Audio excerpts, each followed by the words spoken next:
Right, let's make a start because it's soon after past, and if people join later, that's absolutely no problem.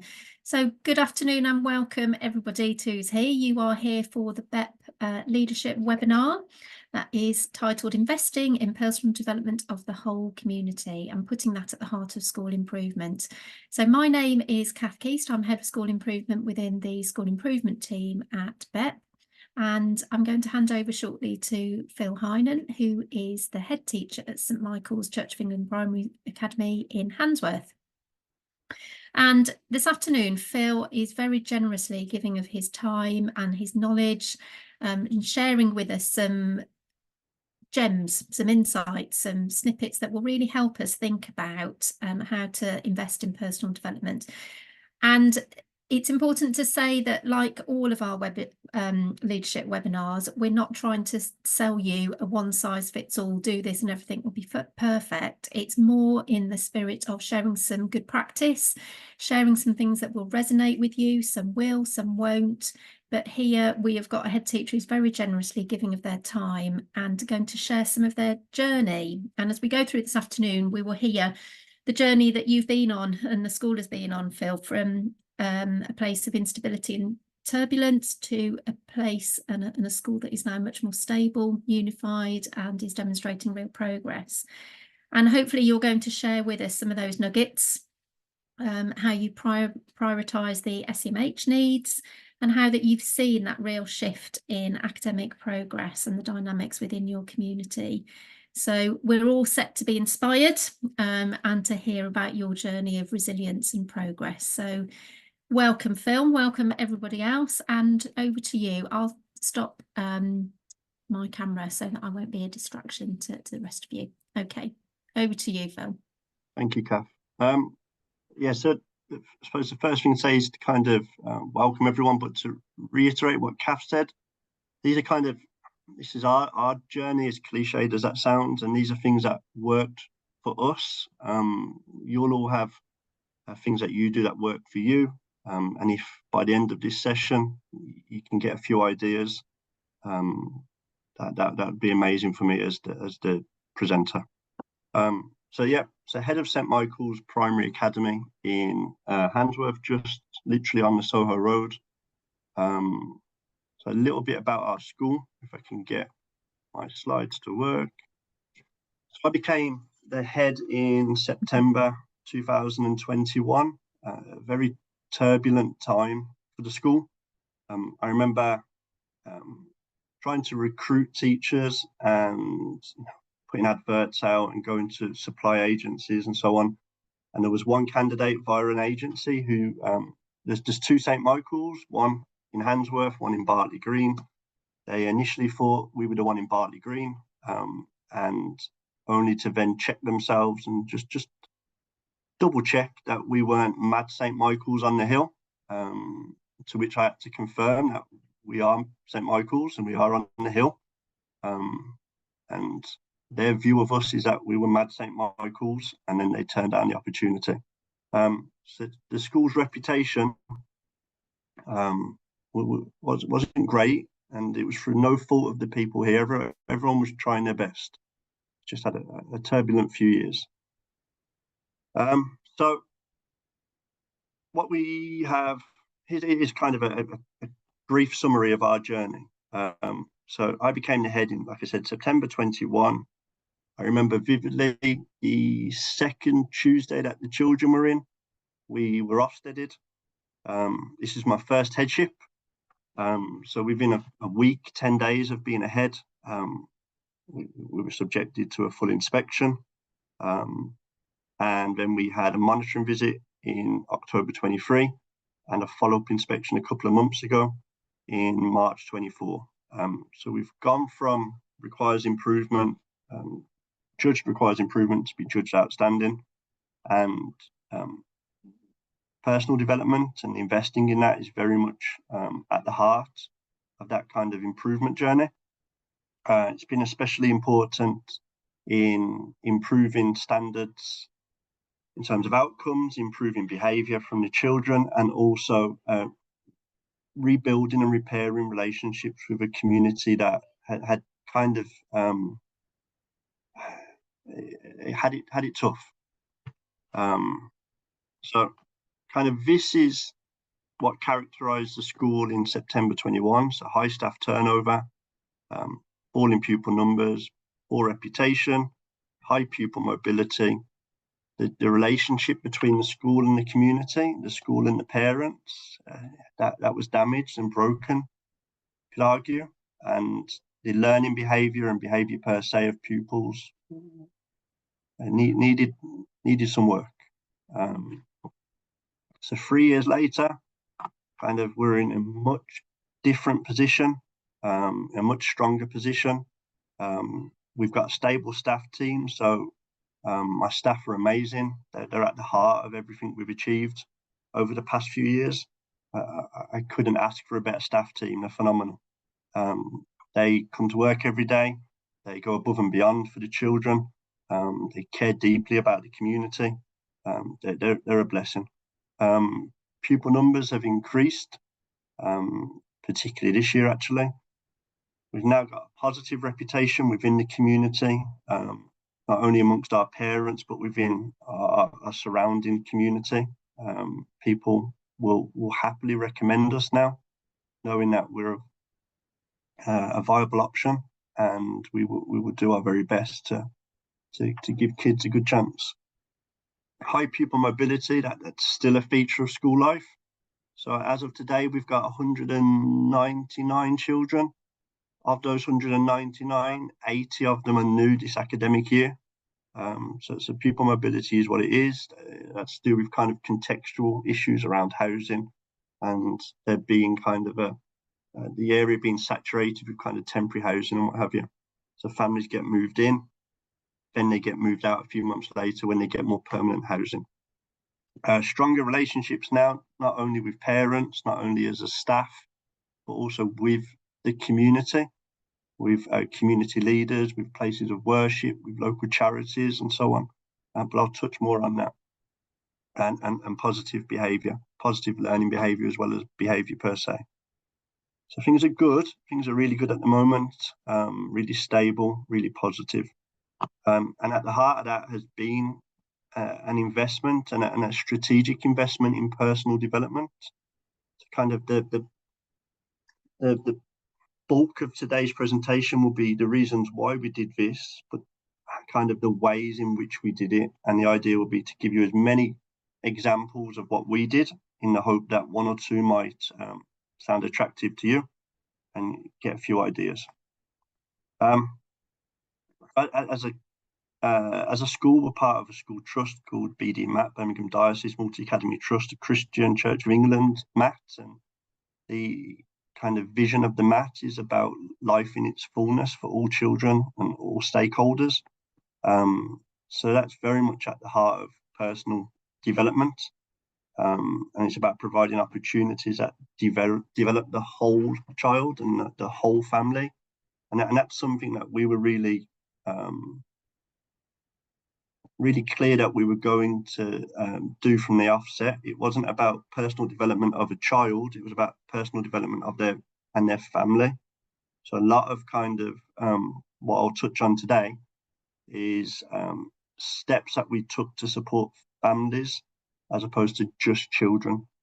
And it's about trying to develop the whole child so that they are prepared to make a positive contribution to life and society.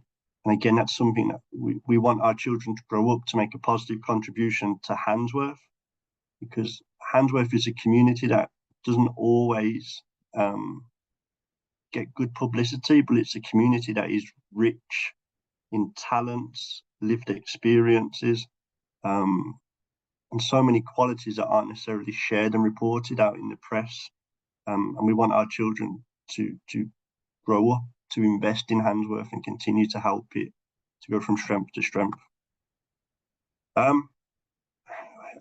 Does that kind of, I don't know, I think we have to say this as school leaders, that asterisk of we don't do this for Ofsted, but it makes our life easier when they're not on our back. I know that from experience. And this is what Ofsted say in terms of personal development. So curriculum beyond the academic, high quality spiritual, moral, social and cultural development, about schools' efforts to create pupils who are confident, resilient, independent, pastoral support of real high quality, providing children with as many opportunities that you can to nurture and develop their talents. And for me, that one's really tough in the current climate. As a school, we've got real, I think life's been easier financially, money's tight, so we're always looking to do as much as we can with as little as possible when it comes to finances. And that can limit the kind of range of opportunities you can provide. I completely understand that.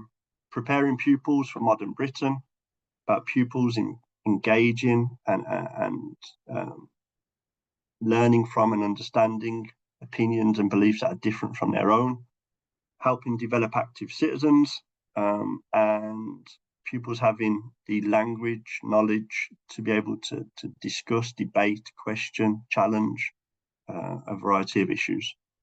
And in terms of outstanding, it's all of this, but being able to do that consistently.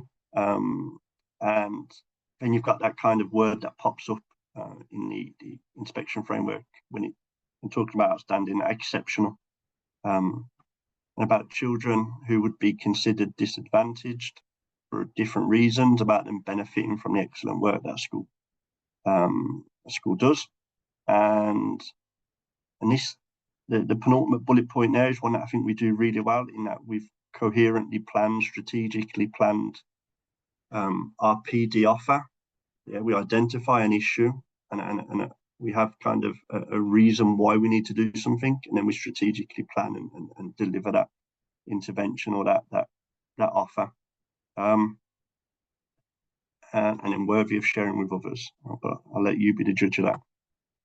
All right, so it's a kind of growing up, and these are the realities of you could argue children, but they're definitely some of the realities of my children at school.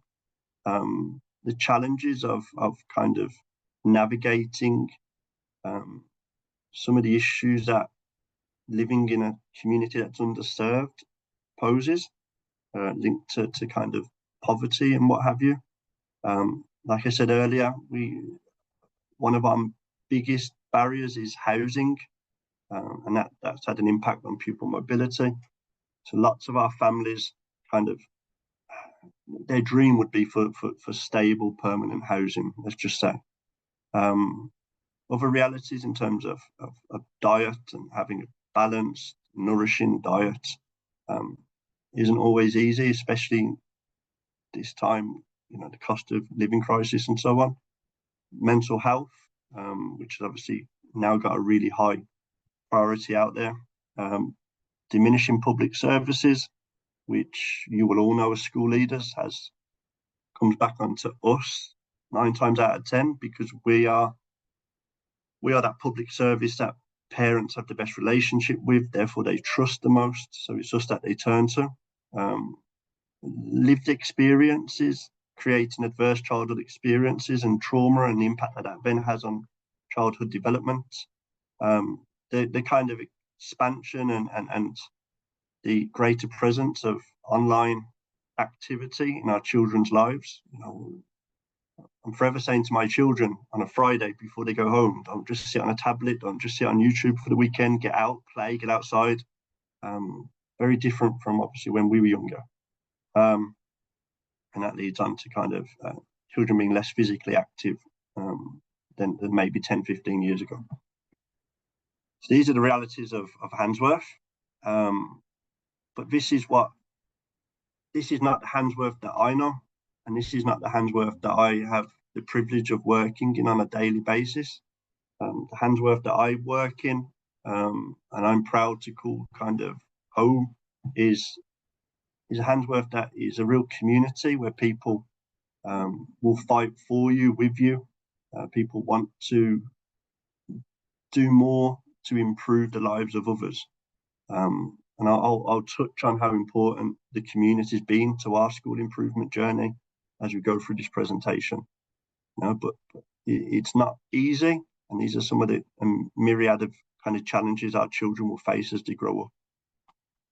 So kind of the next part of the presentation is kind of just 1,001 kind of ideas of things that we've done. And these are things that have been successful. So in terms of our personal development, we split it into these 8 areas: so curriculum, community, equity and justice, enrichment, safeguarding, social, emotional, mental health, character, and spiritual, moral, social, and cultural development. So they're kind of the 8 areas of our personal development offer to our families. And by and large, everything that we do fits into one or more of those 8 categories.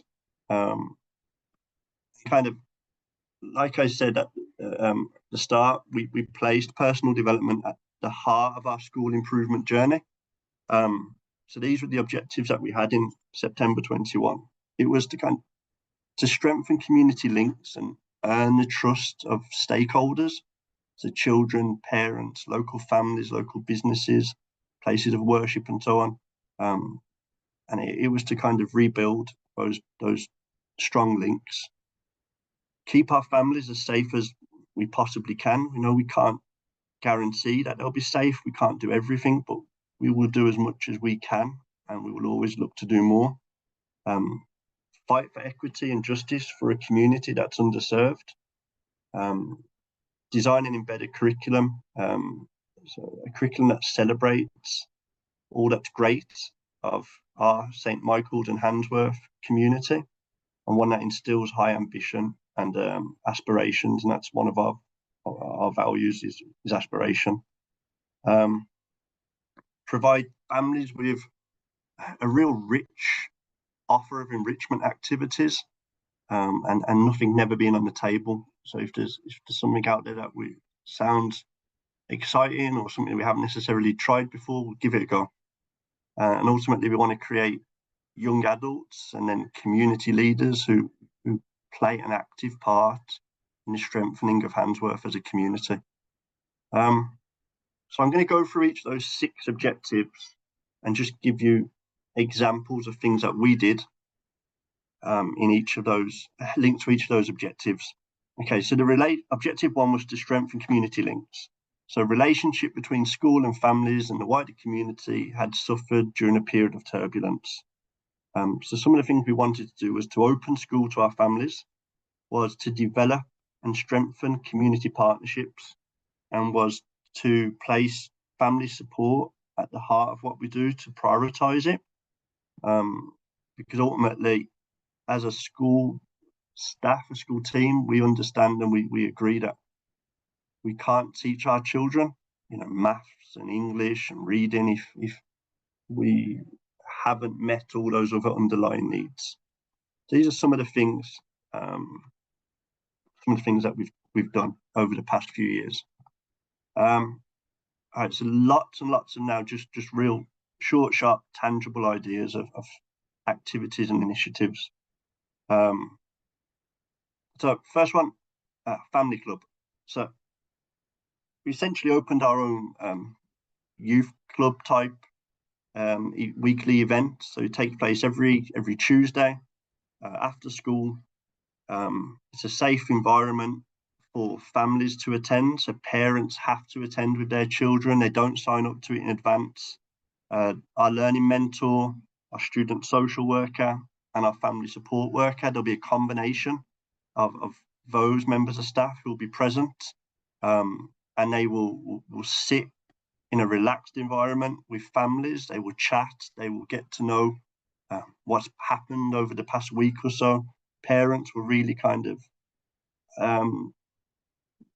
unburden themselves and trust in my staff, and it's not seen as maybe as threatening as maybe a meeting in the head teacher's office would be. Children get healthy snacks and drinks and lots of games and activities, but the real reason for that is this activity, this initiative, is to get families into school. And I remember when I first started and opened the gate on the first morning, the kind of surprise of me saying to families, come in. because that just wasn't where we were at as a school. And what I wanted to do from day one was to get families into school as often as possible, to build those relationships so that we could all benefit from those positive relationships. So family club's one thing we do. Supper club. So supper club, our next one is actually this Thursday. So supper club takes place once a month, usually on the last Thursday. It's open to family and friends, and we get over 100 participants, 100 visitors to every supper club.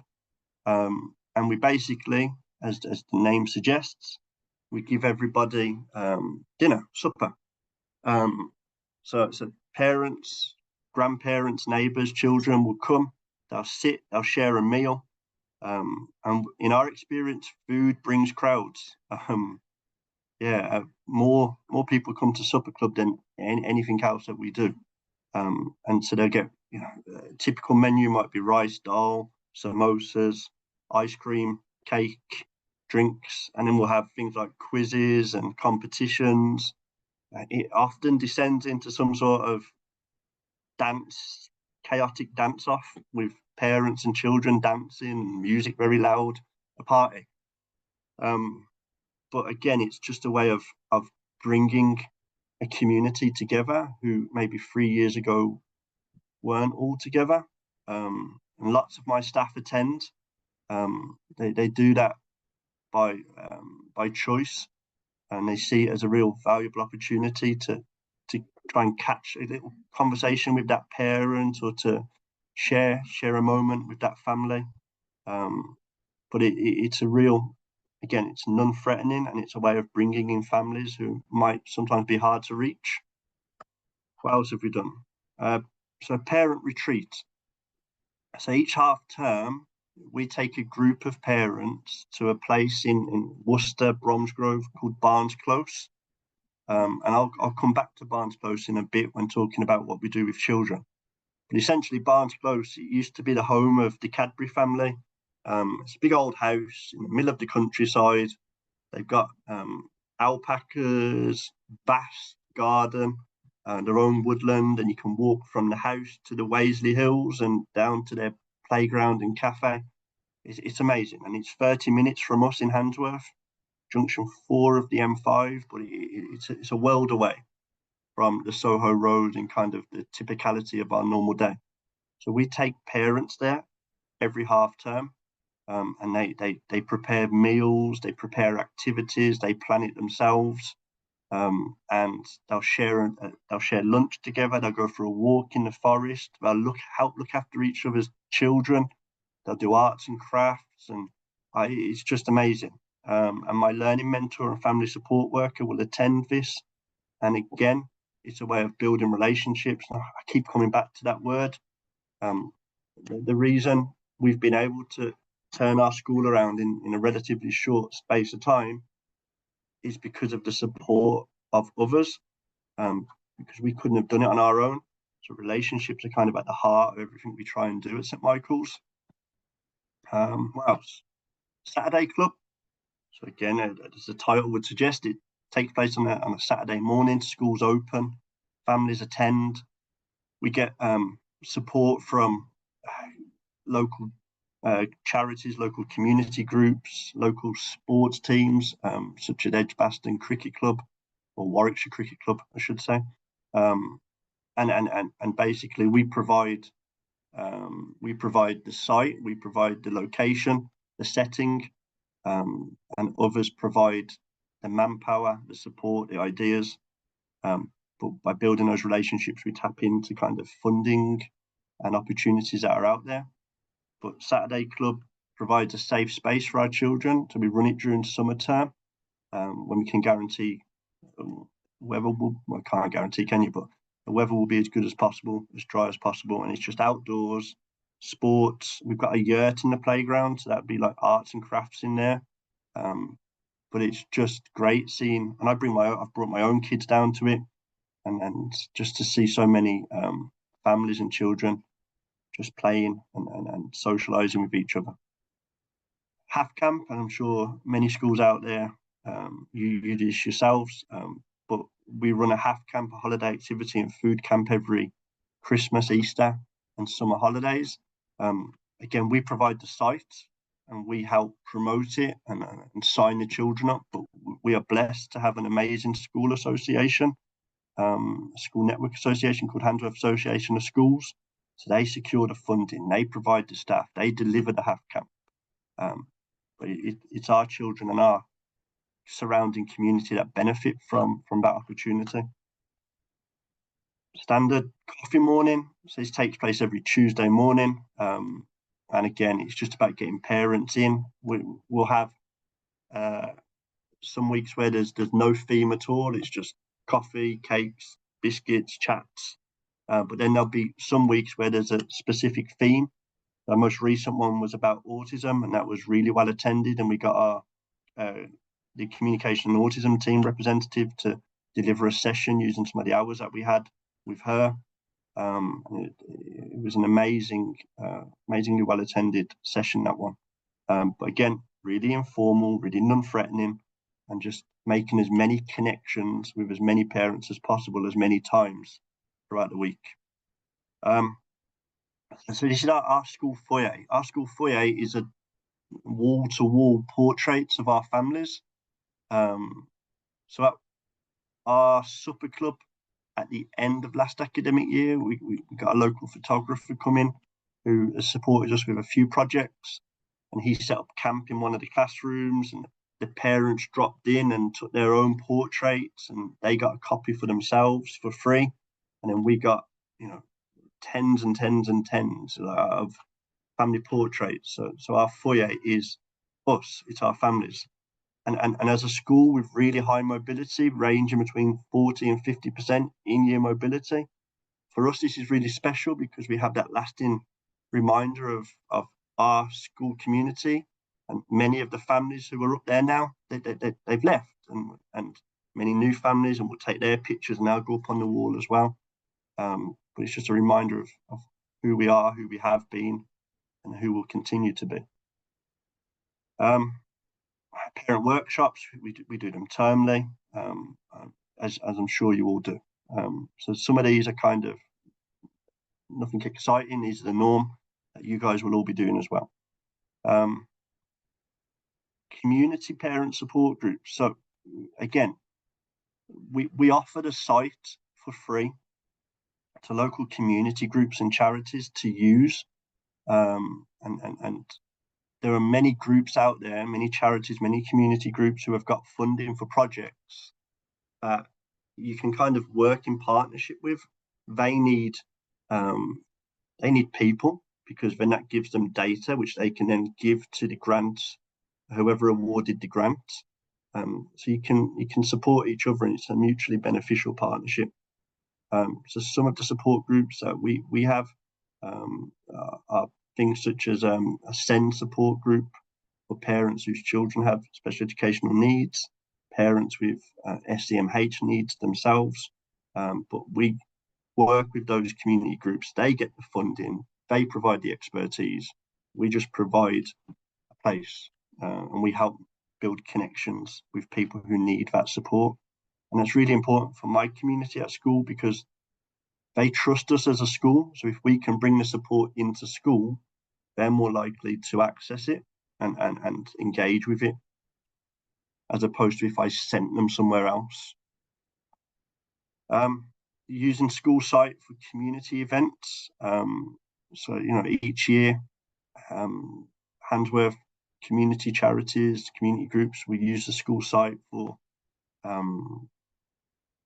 events such as the King's Coronation, bank holiday community event, and so on and so on.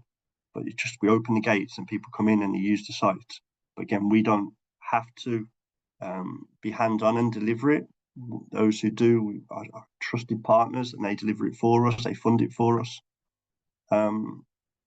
Support forums, kind of similar to support groups, but charities who come in and they connect with clients via school. So a really good example is Shelter, who's the homeless charity, and they've got an outreach arm that would love to come into more schools from talking to them, and they come into our school and our parents know that, you know, once a month, first Monday or whatever it is of every month, there'll be a representative from shelter in school, and all they have to do is drop in between the specified hours, and they'll get support around things such as eviction notices, living conditions, the way they've been treated by landlords, and so on and so on. But like I said, school has a lot to offer such groups, and because you've essentially got clients that they need in order to continue gaining their funding. So another thing that we did to strengthen community links, we built community allotments. So we had a bit of wasteland that was not being used on part of our school site. It was run down, it was unloved, it hadn't been touched for years. So we with the support of local neighbours, we overhauled that space, and we turned it into an allotment. The neighbours who helped with the renovation of it then set up a neighbourhood allotment group, and they used the allotment on the evenings, on the weekend. So a member of that group has got access to the school site, and they kind of coordinate it for us. They very much use it as an opportunity to socialise with each other and about building connections with neighbours. But the benefit to us is they're invested in the school. Touch wood, never had anybody break in, any vandalism, anything like that, because there's so many people who live in the surrounding area who have got an investment in the school, that they all keep an eye out for us, they all look after school. They raised the money themselves as well. So they had a charitable grant of £3,500, which paid for the wood, the soil, the bark, the plants, the machinery that was needed to renovate the plot. And because I wouldn't have been able to do that, we wouldn't have been able to do that as a school. We just don't have the money. But kind of one of the underlining themes of our approach to personal development has been to beg, to steal, to borrow, and kind of really benefiting from the generosity of those around us. And the stuff that they grow in the allotment, they donate to our food pantry. They don't even keep it themselves. They grow it for us. Like I said, for them, it's about socializing and connecting with neighbours. Serving the community.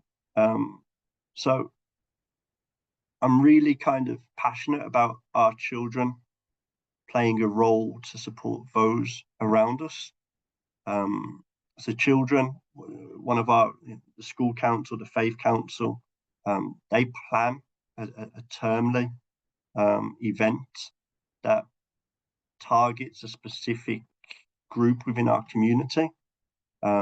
And we do lots around kind of intergenerational, cross-generational initiatives. So lots around supporting local elderly residents who might be lonely, might be on their own. Give them an afternoon of fun and games. So we do that termly, whether it's bingo, quiz, Christmas dinner, often turns into a sing-song, to be fair. But the children plan it, the children deliver it, and the local residents who partake in it love it. Using the school as a community meeting venue, so offering the site to local community activist groups, local community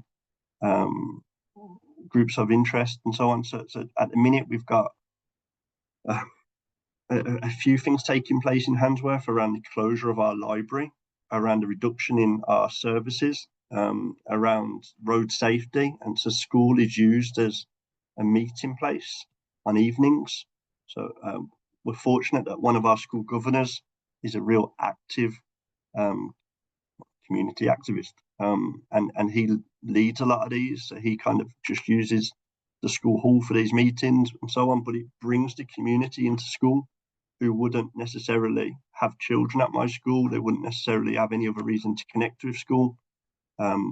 But, 8 o'clock on a Wednesday evening for a meeting around road safety, the hall will be packed out, and that gives them a reason to engage with St Michael's, and raises the profile of the school within the community. But it's also more people who then invest in the school. And from those meetings, we've had what would have been previously random strangers who've connected with the school through a community event like this. They've helped foster connections with local businesses who then donate food to our food charity, and another business who donated a table tennis table for our family club. And all of those connections came from just members of our community who wouldn't necessarily have kids, because they came to our school for a meeting about this, that, or the other. So these are some of the main partners we work with. So Nishcam, Humanify, Handsworth Association, Legacy West Midlands, Shelter, and New Biggin Community Trust. So Handsworth is absolutely filled to the brim of amazing people wanting to do amazing things for others and each other. So we're just really blessed to be able to benefit from the work of these amazing people. But all of this comes from strategically, purposely connecting and building relationships with others in our locality. So in order to strengthen community links, we've had to prioritize the deployment of staff, and we don't have a lot of money. There's no wriggle room in the budget. But what we do have are staff who care deeply about Handsworth and deeply about St Michael's, that they've been prepared to give things a go for me, even though they might not necessarily be experienced, or it's not something that's their norm. So, for example, an amazing member of staff, she was in an admin role, and I redeployed her as a family support worker. She knows the community. She's got the trust of the community. They believe in her, and so on. Same with a learning mentor who was a teaching assistant. Redeployed her and used her. So now we've got this pastoral team of 2, but it increases to 3 throughout the year. And what we've been able to do as well is to supplement that pastoral team with our parents. So through all of the things that I've talked about, we've managed to kind of, by building genuine relationships with our parents, you start to learn their story, their journey. And then you find out that this parent has an amazing talent for this, and that parent previously worked in this role, and this parent, when in a previous life, was responsible for this and that. And we've got an amazing group of parents who support us on a daily basis in voluntary roles. And in return, they feel part of the team. They're appreciated. I couldn't do what we do without their commitment and their support. Social worker student. So one of the ways that we bolster our pastoral support team is with a social worker student. So we get 2 students a year, and they're either on a 70-day placement or a 90-day placement. So that means they have to spend 70 days in the setting on placement, or 90 days on site in placement. So essentially that's 14 or 18 weeks. So, I should say 36 there. So we're getting support from either 28 to 36 weeks of the year. So we get our students from either BCU or University of Birmingham. And we've had some amazing students over the past 3 years. They become real key parts of our pastoral team. They deliver support for parents. They deliver pastoral support for children. They can attend safeguarding meetings and so on. So to bolster that aspect of your team, they can take on some DSL duties and whatnot. So they're a brilliant kind of way to increase your capacity. Then So the first objective was to rebuild links with the community and local stakeholders. The second objective was to keep people as safe as possible. So the three strands of our personal development program are SEMC or SMSC, SEMH and safeguarding. And ways that we did that are this. So,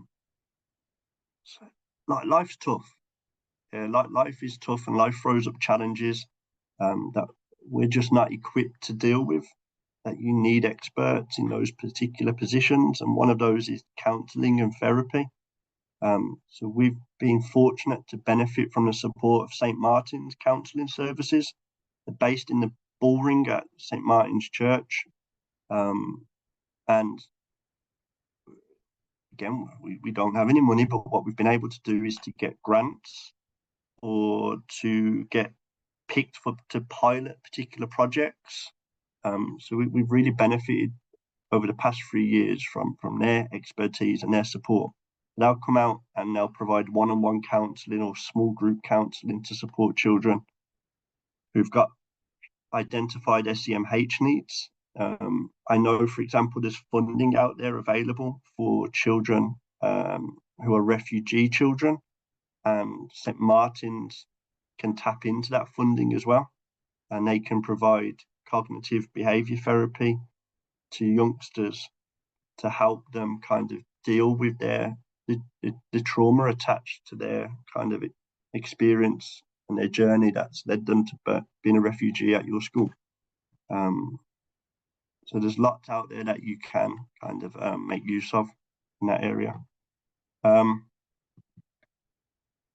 A lot of our families need legal support with regards to immigration, and there's an amazing charity in the Jewellery Quarter called Refugee and Migrant Centre, and they've been a rich source of help and support and expertise. So we will go to meetings with our families. We will attend those meetings, sit with them side by side, help them navigate the process. But we don't have the expertise, but these guys do. So they've given us so much support, and our families so much support in establishing their legal rights and helping them navigate their journey as migrants. In terms of something else that we do, like I said, our pupil mobility is really high. Families come and go, but one of the commitments we make is to do follow-up home visits to families who leave us, provided they're within a certain distance.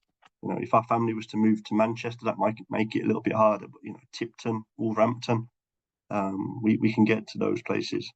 So once a family leaves us, we will then go and do home visits to check how they're getting on, to make sure they've got everything they need, and they've settled into their new surroundings. Touched on this one in terms of the work that Shelter do with us, but really important with regards to housing support that we give families. Home visits. So all of our families who join in year receive a home visit before their first day at school. So it says 79 of 198, but it's now 80 of 199. We had someone start with us today, so they'll all have a home visit. And I will do that home visit as the head, and my family support worker will join me on that home visit. And it's just an opportunity for us to kind of establish what support might be needed from a pastoral point of view, and to make families know that we're there to help and support. We're not there to judge. We're there, but by the grace of God, we're there to help. We're there to show that one of our school values is love, and this is the way that we show we do love and we do care. By doing home visits, by seeing what support we can give, and by providing anything that's as much as we can that's needed. So I've touched on it before, but lots of community groups in Handsworth are there to support each other. So there's a couple of groups who have helped us on many occasions improve the living standards, the housing standards of our families. So from decorating, furniture, gardening, And here is a family moved into a house, and they couldn't get into the garden. It was completely overgrown. Mom on her own with a few kids, she couldn't possibly do it. But some great guys at a local charity called Humanify helped, and they basically gutted the garden. They got it to a point where the kids could play outside, and that was kind of life changing. They'd never had a garden before, and so we'll support in any way that we can. If it means we have to paint, if it means we have to garden, if it means we have to find furniture, we will. So I've already touched on this, I think, briefly, but lots of our children have had their journeys through experiences that are tough, and adverse childhood experiences, trauma, are a reality, unfortunately, for some of our families. So as a school, we invest in annual training for making sure that we're trauma informed in our practice. So every September, we have at least a day's training from an external consultant, so that we as a staff team know kind of how to address behaviour when it comes up, and how to do it in a way that ensures children are protected and looked after, but that their behaviour improves as well. So this is Barnes Close. Like I said, big old house, massive garden, countryside. So we have 20 days a year when we go to Barnes Close. So every 2-3 weeks we take a group of children out there for the day. There'll be a different kind of makeup in terms of the group who go, but invariably it's children who would be on our vulnerable list for different reasons, and we give them this amazing space. It's safe, it's secure, and we just let them run and play and climb trees and explore the forest and connect with each other. And we'll take children from reception through to year 6, so you have those kind of inter-year group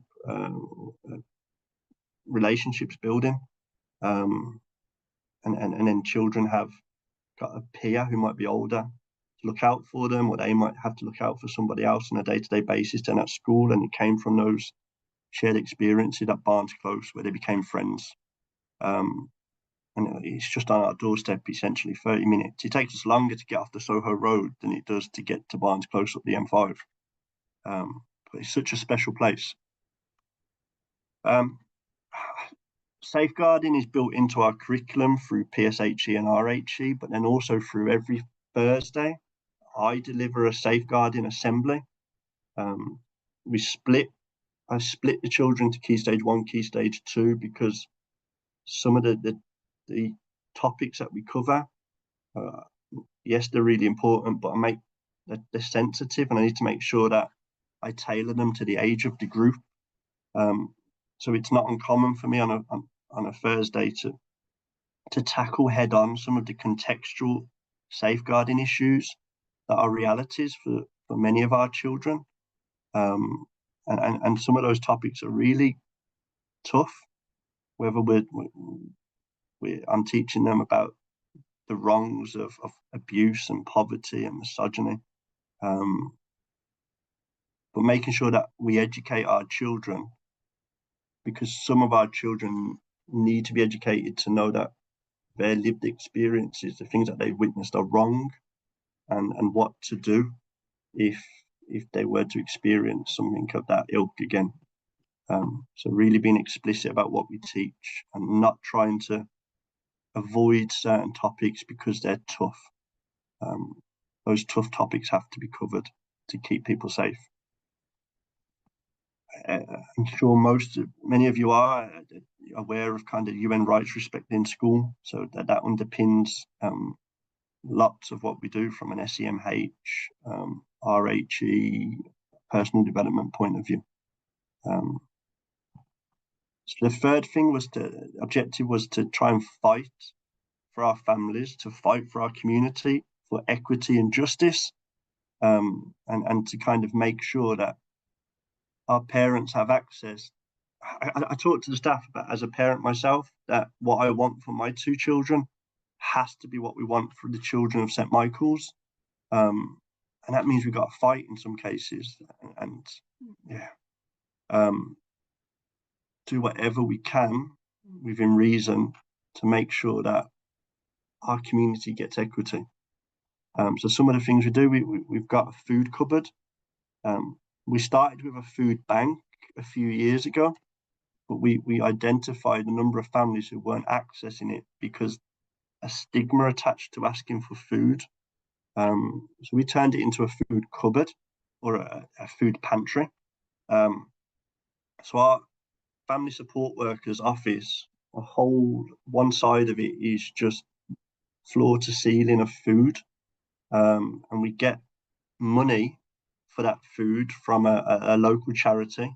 We did a joint bid to the Birmingham Food Poverty Grant Award. I can't remember the exact name. Winter Food Poverty, something like that. So we get we got £6,000 this year to spend on food to be distributed to those families that really need it. And then we also benefit from.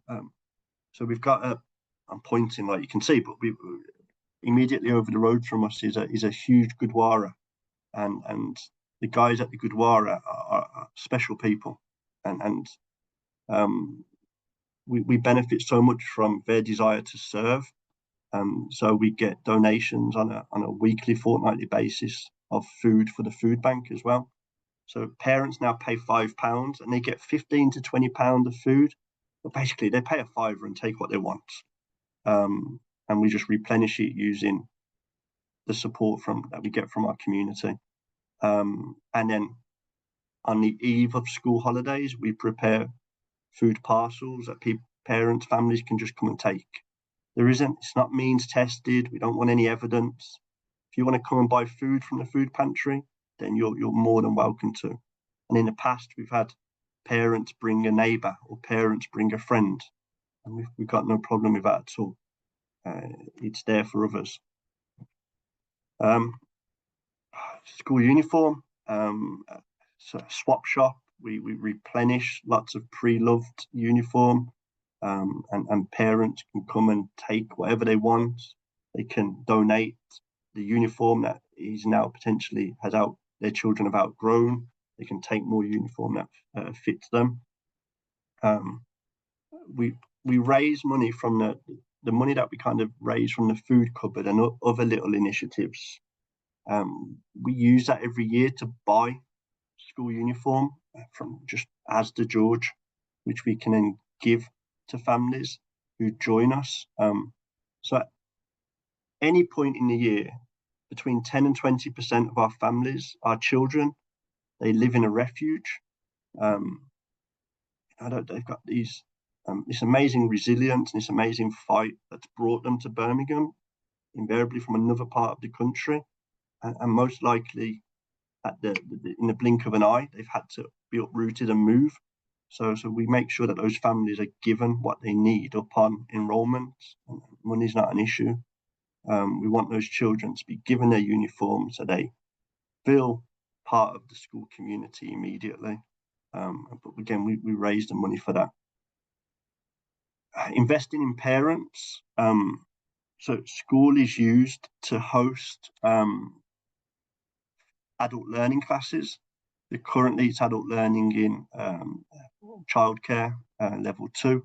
Those parents need a placement setting, so we offer that to them as well. And we've had real success in the past of parents joining those adult learning classes, doing placements at school, and then we help them apply for jobs at other schools. And we help them in terms of their interview prep and so on. And we've got parents now who are now working in education because they've come through that process. Breakfast Club is free. So again, we're really fortunate to benefit from the amazing support of a charity called Magic Breakfast and other community partners. So for a relatively small annual subscription fee, magic breakfast equip us with all the food we need to feed all of our children. So around 70 children come each day to Breakfast Club between 8 and 8:30. You know, it's organised chaos at times, but it's just fun, informal. They get bagels, they get toast, they get cereal, they get juice, they get someone to play with. But then we also we've got 3 main entrances to school, and each entrance there is we call it grab and go. So there's a member of staff on that gate with a box of hot bagels, and the children can grab them as they go. So every child in school has access to a free breakfast, regardless of whether they go to Breakfast Club or not. The kind of next area that we focused on. So if you remember, the first objective was rebuilding relationships, and the next one was keeping people safe as much as we can. Third objective was about fighting for justice and equity. So after that, it was around curriculum design and how we wanted to place a real high emphasis on our curriculum being challenging, being aspirational. Like I said, aspiration is one of our 4 values. We wanted to put SEND at the heart of it and meeting the needs of arguably the most vulnerable pupils in our system. And then for our curriculum to be a celebration of who we are as St. Michael's community. And the majority of our families are Black, British, British Asian, South Asian, African Caribbean heritage, and our curriculum celebrates that. So our curriculum's been designed to almost break down any negative views of Black or Asian history, culture, geography, arts, and how they're not separate from British history. They're the same thing. That Black and Asian history is British history, and British history is Black and Asian history. So we don't necessarily, well, we don't celebrate Black History Month annually. We Black history, Asian history, the history of Handsworth and our families is taught on a daily basis in every subject. So the books that we read, the topics that we study, ranging from ancient African civilizations, the Islamic Golden Age, Windrush, the history of Handsworth, the contribution of what was then the British Empire during World War One, learning about specifically the British West Indies Regiment and how they contributed to the Great War, sepoy soldiers of Africa, and so on.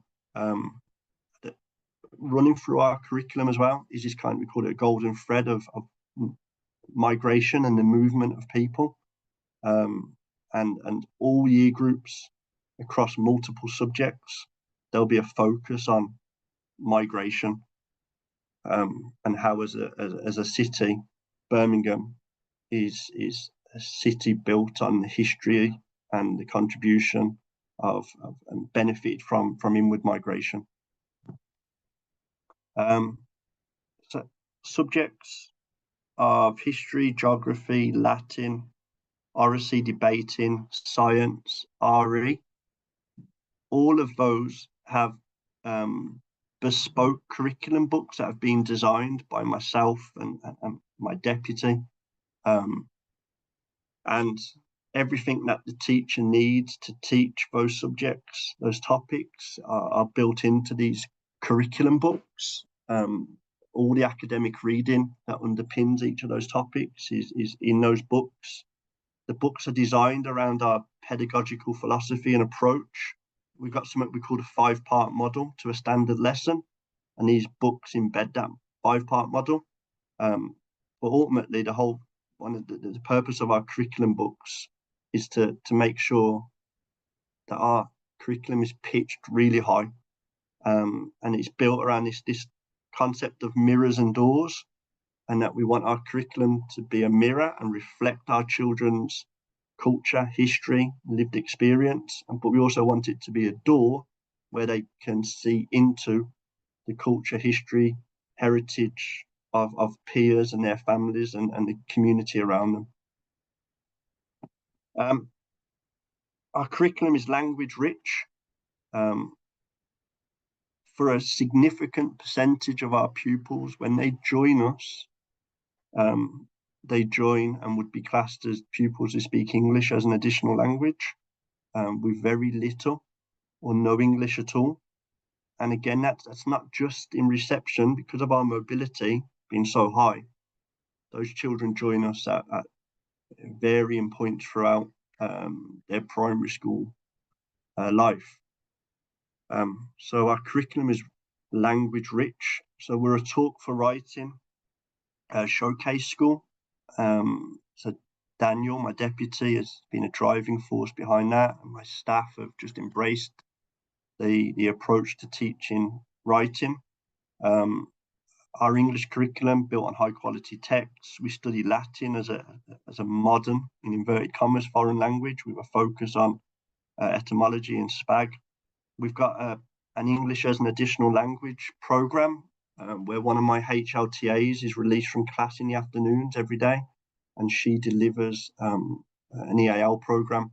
So children are assessed, they're placed in one of 3 tiers, they complete the prescribed curriculum, they're assessed at the end, they either move up to the next tier or they graduate from the program, and they get that support throughout the week.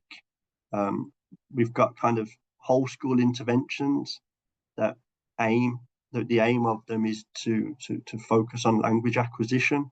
We use something called colourful semantics across the whole school.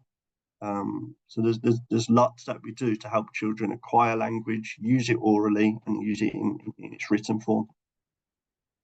Debating, in the Ofsted criteria for what good PD looks like, debating is mentioned specifically.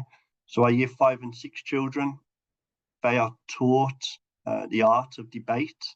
They're taught about things such as making rebuttals, point of information, and so on. They're taught about the etiquette of a town hall debate. And then each year they face off against each other, they debate a motion that they've been taught over the previous few months, the contextual information and knowledge, so that they can then partake in that debate. So recent debates have been around, I think this year's was around the merits of inward migration to the UK, a hot topic now as we're in a general election window. And also, I think last year was around whether it's appropriate or not to have statues in public settings which are linked to Britain's imperialist past, kind of linked to the Edward Colston statue that was a few years ago thrown into the harbour at Bristol. So they're taught the knowledge needed for the debate, and they're taught the art of debate, and then they have an actual big old town hall debate at the end of their studies. Staff CPD is a high priority. So all of our middle leaders, which is basically every member of every teacher, because we're a 1-form entry school, they're all enrolled in MPQs. And there was loads of funding out there for that to make that possible, because we wouldn't have had the funding otherwise. We created a bespoke middle leadership program. I say I didn't, but a mentor in my career, my life, a school leader who knows exactly what she's doing. She designed it for me, she delivered it for me, and our staff were developed across the course of the year. They were given half a Friday out every couple of weeks on a rotating cycle. Myself and my deputy Daniel, we would teach to release them, and they got really high quality CPD to develop them as leaders. And now we've got to the point now where staff have had training on what it is to be a leader. They've completed or are about to complete MPQs, and we've now embedded or introduced a cycle of coaching and support. So next academic year, each teacher will get 0.5 of a day out of class each week, specifically for personal development. So they get their PPA and then their personal development time. and it's not been easy logistically, but you know, with me teaching, my deputy teaching, use of a couple of HLTAs, sports teacher, and we've made it work. And staff are given half-termly focus for their PD. Some of it might be, you know, professional reading. Some of it might be supporting others. Some of it might be school visits and getting out and seeing other schools. But it's really focused time, and there's a clear diary for their annual PD. We had a room that was being used as kind of a teacher target room, so a room for kind of teacher interventions and so on. So we changed what that was used for and developed it into what we call the nest, which is a nurture room. And the nest is a space where children who have got EHCPs, one-on-one support for complex SEND needs. It's where they can access their personalised curriculum and their individualised support. It's also a safe space where my learning mentor would do her interventions and so on. It's an amazing room. I kind of, it's where I would go to if I'm in a particularly tough moment in the day, because you go in there and everything kind of, all those worries disappear because there's such an amazing atmosphere in there. Of these special children, these amazing children, all just excelling. It's brilliant. Handsworth is a melting pot of different faiths. It's amazing. You walk from one end of the Soho Road to the other, and you can visit 6, 7 different places of worship for 5, 6, 7 different religions. So that's what we do. We, like I said before, money's tight, so educational visits, we have to be creative, and there's no cheaper way than walking down Soho Road and visiting gurdwaras, temples, mosques, churches, and so on. So children across the year, each year group will visit a place of worship. So most recently, reception in year 5 went over to the Gurdwara. Picture here of year 4 at Singer Hill Synagogue in the city centre. We were right next to a tram stop, so we used the tram a lot for our trips. You can get you download an app, and if you contact Birmingham Metro, you can open an account as a school, and they'll give you a school pass for using the Metro, and we can take 30 children on the tram for £50–60. So we use it a lot. Yeah, but a big focus on multi-faith learning, because we want our children to grow up and not just be tolerant of other faiths, but to really understand them. So that's what we do. Forest school, we haven't got much grass, and the grass that we have got, we gave to the alpacas and the goat, and I'll touch on that one in a bit. We've developed, as I'm sure many of you have, a forest school curriculum. Right next to our school, we've got St Michael's Church, and the surrounding area of the church is our forest. So there's lots of grass and shrubs and trees, and there's no graves. It's not a graveyard. It's just church grounds, and we use that for our weekly forest school sessions. So early years, children with special educational needs, children who access their learning in the nest, and then family groups partake in forest schools currently. I would love for it to be expanded. It's just logistically, I'm not in that position just yet. We've got parent volunteers who we have paid for them to complete their level 2, level 3 forest school qualifications, as well as a member of staff who's completed the same qualification. And they deliver it for us on a weekly basis. They're amazing. So this is a picture of our year 5-6 corridor, and we are proud that we're Handsworth, and we're proud of how Handsworth has shaped us as a school and a community. So our environment celebrates that. So upstairs in our 5-6 corridor, there's 50, 60 portraits taken by a local photographer who was kind of part of that Andy Burke group of Handsworth photographers. So Brian Homer, Derek Bisham, this is their work called the Handsworth Self-Portraits, as well as other portraits they took when living and working in Handsworth. So we've got their work on our walls, and it was really special. I kind of go off on a tangent here, but when we installed this exhibition, a dinner supervisor was upstairs having a look at the photos and recognized their mother in one of the pictures from 78, when a group of South Asian women led a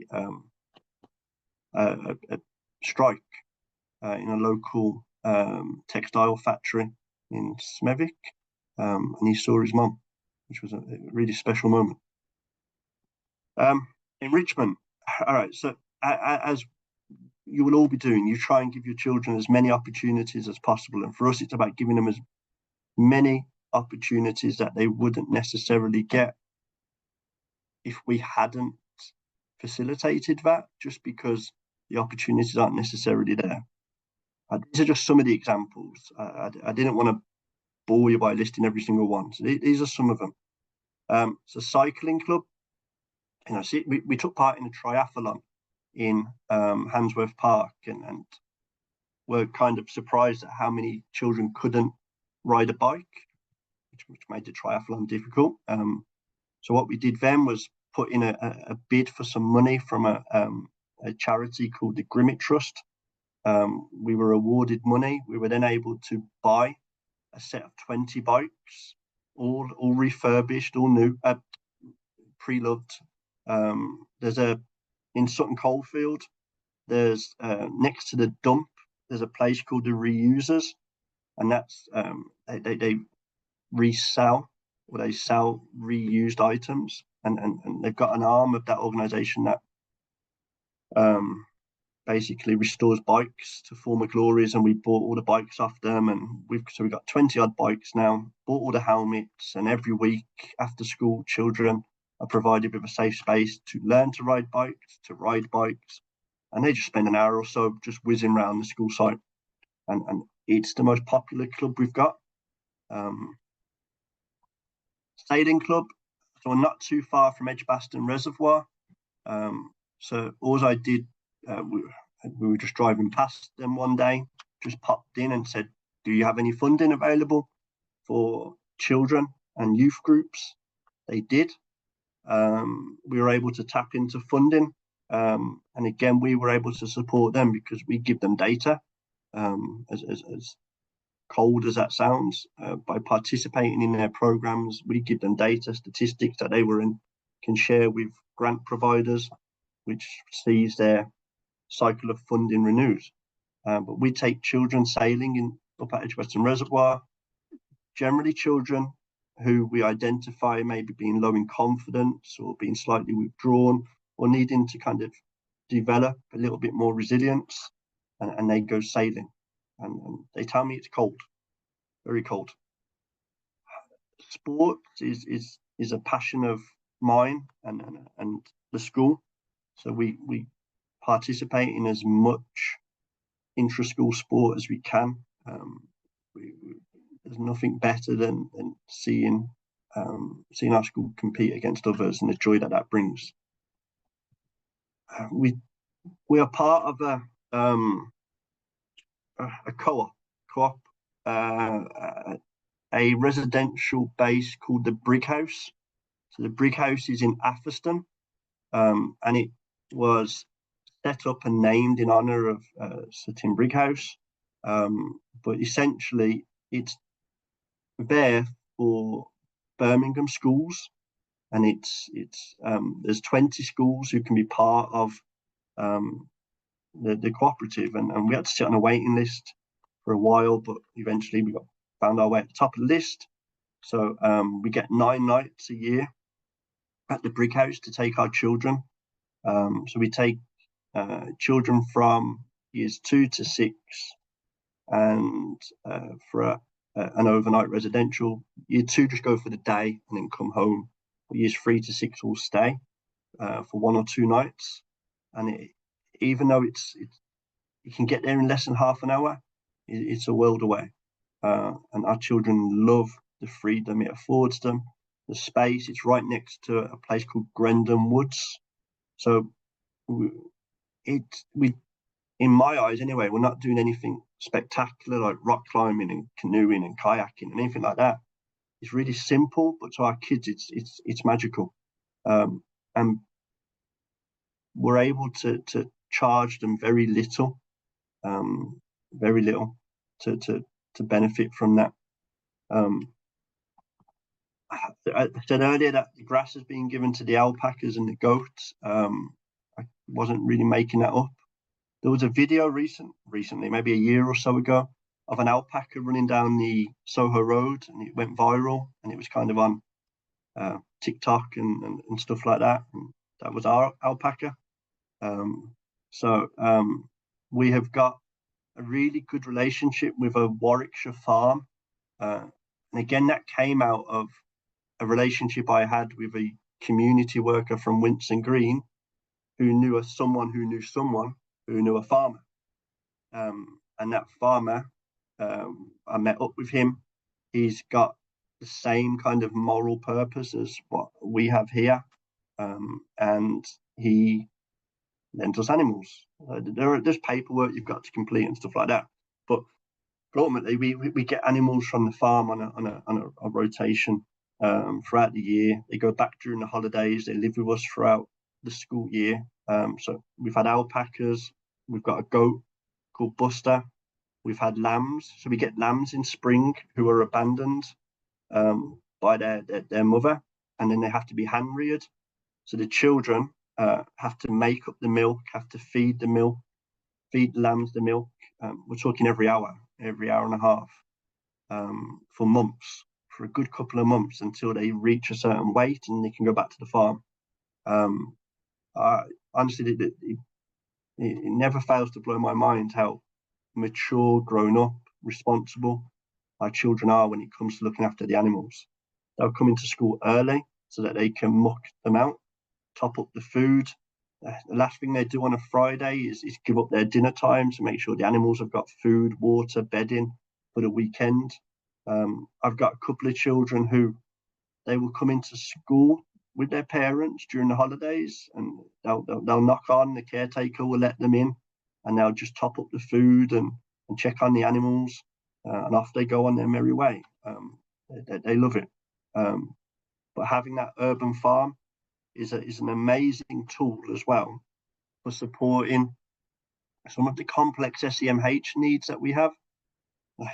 I've lost count of the number of times a child has become dysregulated and really struggling in the moment.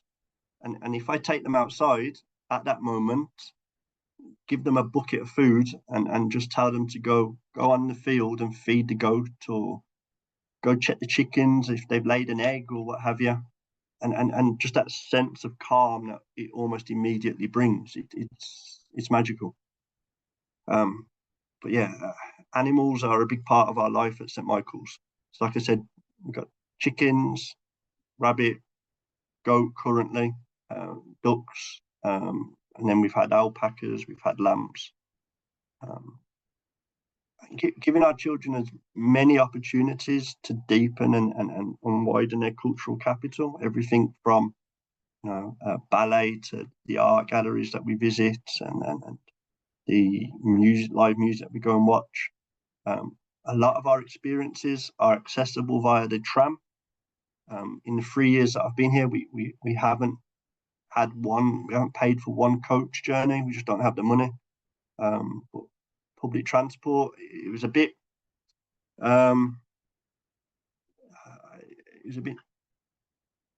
was a bit nervous the first time we used it, but the children have been on it so many times now, from our littlest to our oldest. But yeah, it's easy enough to use, and it allows us to go to places for very little money. Music and the arts are a big part of our curriculum. This is an amazing music teacher called Owen Clark. He's Handsworth through and through Services for Education. He teaches djembes and steel pans to years 4 to 6. And they get to go and perform in the community at various events. Amazing part of our curriculum and really important. Same with art. We've got an artist in residence who it's getting harder and harder to save the money for that kind of service, but it's something that we really value, and we make a big effort to kind of to invest in that. And then last but not least, our aim was to develop active citizens who care about Handsworth. Who I don't want my children growing up and viewing Handsworth as this kind of through the lens of a deficit lens. I want them to see how amazing Handsworth is, how many special people there are there, how rich and vibrant it is. So that kind of underlines and influences our aim to develop active citizens. So a lot of these you will have. So we've got a faith council. I said weekly lessons. I should say weekly meetings. They meet up every week. They deliver collective worship in class, in whole school assemblies. Clearly just copied and pasted that and never updated it. It says music. I don't know what that's there. School council, house captains, peer mediators. I've got a teaching assistant who's passionate about pupil leadership. So she leads the faith council, the school council, house captains, peer mediators, and eco council. There's dedicated time for her to meet with pupils every day from 1 till 1:30, which kind of coincides with dinner time. They've got agendas mapped out for the year. They've got initiatives that they deliver and lead on. And it's a real big part of school life at St Michael's.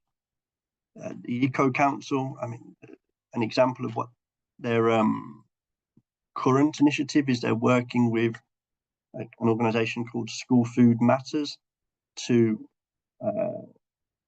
essentially sell the harvest that they're responsible for. So they go to the bull ring next week and they're going to sell the produce that they have grown this year. Generally, their parents come to the bull ring market and pay extortionate, overinflated prices for the food that we have grown. But the kids love it. It's an amazing day for them.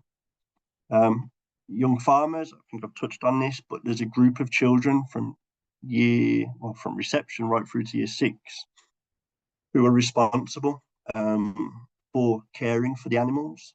There's a rota and in place a diary, and it lists those who are responsible for tasks before school, then at playtime, dinner time, and at various points throughout the week. I've got members of staff who help with that as well, including my office manager. She loves animals, so she gives up her dinner time and she goes out and she supports the children at dinner time, doing various tasks on the farm. It's a very small farm, but yeah, on the farm. Young People's Parliament, Handsworth Association of Schools delivers an amazing YPP curriculum where our children throughout the year learn about politics. They have to meet and meant to be meet and greet, but I think it kind of turns into an interrogation of a local MP. They get to visit the House of the Parliament. This was 2 weeks ago. So that's our year 5 and 6 YPP pupils. They have to also plan and deliver a project for the betterment of the community. So this year, the YPP project was about supporting others with their mental well-being. So they delivered an amazing project across the year on that. Community payback. I want our children to give back. So as often as possible, we'll do projects with community groups where the children have to serve and have to think about others who live and share our community. And that's it. There's some of the things that we've done over the past 3 years. And these are, I know we don't do it for Ofsted, but in terms of impact statements, our recent Ofsted report is something that I'm really proud of. And some of the quotes from it, the lead inspector really captured the kind of ambition that I had when I joined St Michael's. She captured what we're about perfectly. So these are quotes from our Ofsted reports. A school transforming lives of families and pupils. An abundance of love, care and ambition are evident across the school. Whether you're speaking to pupils, staff or parents and carers, the message is the same. We live, we love, we learn together as a family and as a community. And community and love are two of our 4 values. So community, aspiration, learning and love. And she, when she wrote the report, she continuously comes back to community and love. And I'm really proud of that. Many pupils join the school at different times throughout the year. Some stay for a little while, some stay for longer, but what is consistent is the school's determination that every pupil will and does do well. High level of care for every child. This includes family support, nurture and mentoring. Behaviour is notably praiseworthy. And for me, that statement there is the starkest contrast to that I used Mad St Michael's on the Hill less than 3 years ago. Not a moment of learning is wasted. All pupils achieve highly across the curriculum. Yeah, and we make no bones about that. We will nurture, we will love, and we will do everything that we can to wrap our families in care. But at the same time, our children are going to learn.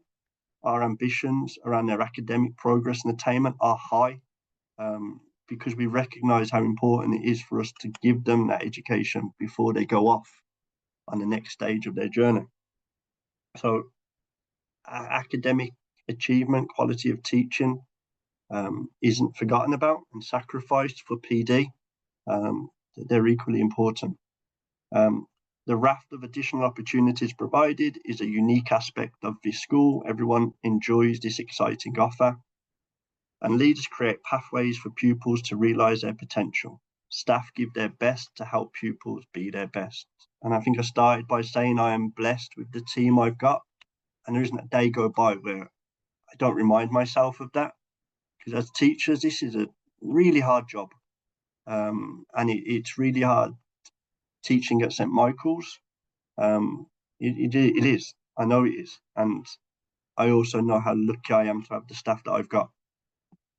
And this is us now. So impact, increased pupil numbers across the school. We're up from 160 odd 3 years ago to 199 today. And when you consider 40%, 45% in-year mobility, that has been some battle. And something we're really proud of. We're in touching distance to getting over that 200. We might get over it for a day and then somebody leaves, but so be it. If we can go over that 200, that's amazing. Our reception cohort for September, so the past 3 or 4 Septembers, we've gone from 11 to 13 to 16. So today we've got 27 for September. Again, that's something we're really proud that people are trusting in us. I've got a community who care about St Michael's and they go above and beyond to help us. I'm forever getting phone calls, emails. Did you know about this? Is this of any use to you? I've met somebody who can help you with this. Do you want me to connect you with this organisation? And we beg and we steal and we borrow. And because of our amazing community, there are so many connections that are made for the benefit of our families. Improved pupil outcomes. We're at or above national in everything, which is amazing. Our improved attendance. Up until a couple of weeks ago, we were comfortably above national for this academic year. And then chickenpox happened and a few other hurdles. So we're at national and we're clinging on. But we've gone from being significantly below national to we'll be able to finish at national this year with a bit of luck. And all of that's not bad for Mad St Michael's on the Hill. got a video. I don't think that's going to work. But that's me. That's us. Like I said at the start, some of it will be of use. Some of it you'll already be doing. Some of it you'll be doing way better than us. But it's just about sharing our journey and some tangible ideas. So that's me done, Kath. That's absolutely fantastic. Thank you so much, Phil. Honestly, I have been riveted and I've been scribbling things down because it's always useful to just list loads and loads of ideas for when we're going to school. So I've personally really valued that. But I think what has really struck me, you've delivered that so clearly with that before and after picture. But we fully appreciate that doesn't happen overnight. That has grown and that's snowballed, hasn't it, over time? And as you've had bits of success, it's not grown. been a linear lever. It's been, there's ups, there's downs. Yeah. There's good days, bad days. There's bad 2-3 week periods. There's amazing 2-3 week periods. It's it's not easy. None of that is easy. But actually what you were doing, you've created a massive culture shift, haven't you, with your community, your children and your families. But I think what it's really struck me is that you've delivered that, and the way that you clearly lead your school and your community is with real humility and with a real servant-hearted approach. I think that really comes out loud and strong. I think we have to, in these times when the services and the support that was out there when 20-30 years ago, that's not necessarily there now. So much more is being placed on the shoulders of schools. Yeah, absolutely. And actually what you're not saying is that all of those social problems are being eradicated. Actually what you've done is create and build community and a place of trust. Honestly, a real community. When Ofsted came, most recently in March, they'd set a timetable with times allocated for parents. Our parents weren't interested in that. So at 9 o'clock on day one, they all turned up at school. And I mean, there was 20 odd parents turned up, demanded to talk to the team there and then. They weren't prepared to wait till the end of the day. They wanted their voice to be heard. And they were vocal and they were passionate about their school and their community. Yeah, how wonderful is that? But that was so rich with practical ideas. I mean, I've just scribbled down absolutely loads of those. Really positive ways to build relationship and community through doing those. I love that really simple idea of getting some social worker student placements. What a simple idea, but really inspiring. And it wasn't just about children; it's about your families and real investment. It has to be about families. Yeah, absolutely. Phil, thank you so much. Can I just ask a couple of questions? So I would recommend, if you have watched that, or even if you're watching this online, to maybe just go through. You've mentioned quite a few funding opportunities, grant opportunities. Maybe some of those charities are more specific to your community, but do you have sort of any top tips for how you seek funding to facilitate some of those? We're all working in deficit, well, not all working deficit budgets, but we're all working in really challenging times financially, aren't we? Honestly, as simple as it sounds, it's building relationships with community leaders, because they've done the hard work for me. I don't necessarily know how to write an effective bid, but it hasn't stopped us benefiting from effective bid writing. There's people out there who have done it for us for no reason other than they've bought into me, they've bought into the school. But we get out as much as possible. We build links with charities, community centres, community groups, places of worship, and they've just carried us. Yeah, fabulous. I mean, that is true community, isn't it? Can I just ask one question that sprung to mind? How have you got your staff on board? And sort of how do you manage, potential workload issues, paying them back, etc.? How do you get over that? That might be, some head teachers might be thinking, okay, but how do I X, Y, and Z? Yeah, so we've been really clear in taking steps to reduce workload. So things that colleagues will be doing in other schools up and down the country, but no written feedback in terms of marking policy. In terms of planning, preparation for lessons, the use of our curriculum workbooks reduces their workload significantly. We give them staff training time for the completion of admin tasks.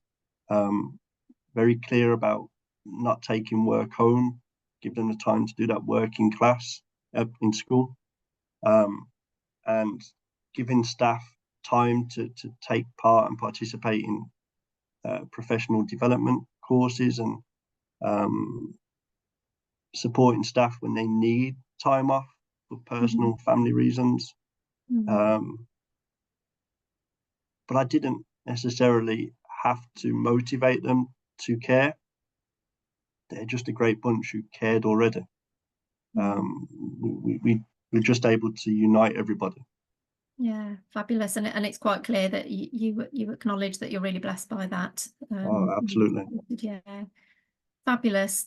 Phil, thank you so much, and thank you to all of you who have joined us this afternoon. And this will be made available on EduHub so that you can watch it again if like me, you want to go back and just pick out some of those things again. I didn't put my email on there, Kath. If you want to share my email, please do. Yeah, do you want to pop it in the chat? Yeah. Are you able to do that now? Because that's of any use to anybody. That was going to be my last question. If people did want to make contact with you to come and visit, to come and glean some of those ideas, even if it is to come and see your wandering animals, your alpaca and your goat who have done a runner. Fabulous. That's great. Really great. But yeah, Daniel, my deputy, and I and my staff, we've benefited lots from school visits. Yeah. And from other leaders giving up their time to accommodate us. So we know how important getting out there and learning from each other is. Yes. Right. Madassa, you've raised your hand. Claire, are you able to unmute so that unless you want to put it in the chat for us to ask?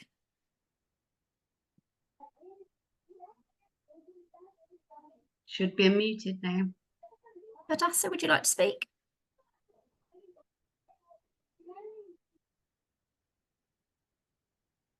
Go ahead.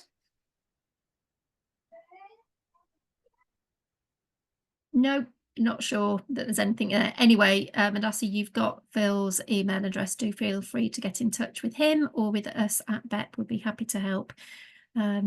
So thank you again, Phil, for you've generously given your time this afternoon. That's been really inspiring. So, and thank you to everybody who sometimes just giving up an hour of your time, just over an hour of your time today. Hopefully you will have gleaned quite a lot from that. So this is the last of our leadership webinars this year.